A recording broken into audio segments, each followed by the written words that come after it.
teman-teman, kembali lagi di Lucky TV. Kali ini keluarga di Topo Jarwo ingin bermain badut mampang. Kira-kira jadi badut mampang apa ya teman-teman?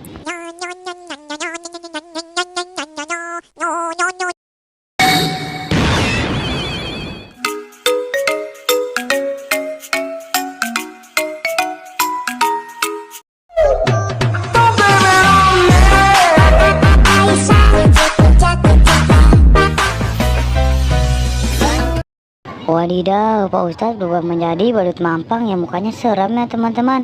Si Jarwo juga ingin berubah menjadi badut mampang teman-teman. Kita lihat yuk.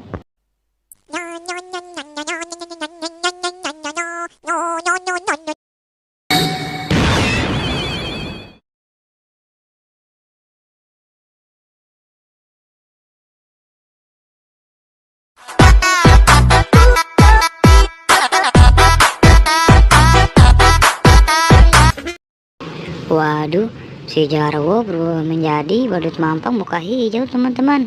Lucu sekali. Ada 3 juga ya teman-teman.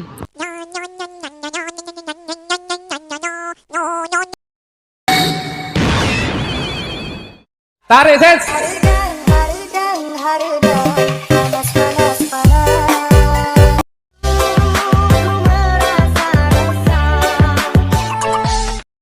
Waduh, Mang Sopo berubah menjadi badut mampang bermuka seram, jogetnya lemes ya teman-teman.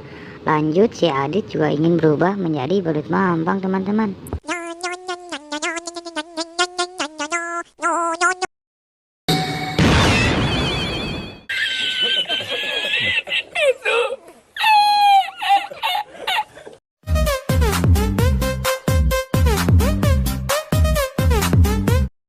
Lanjut, si Denis juga ingin berubah menjadi badut mampang teman-teman. Kita lihat yuk perubahannya jadi warna apa ya kira-kira.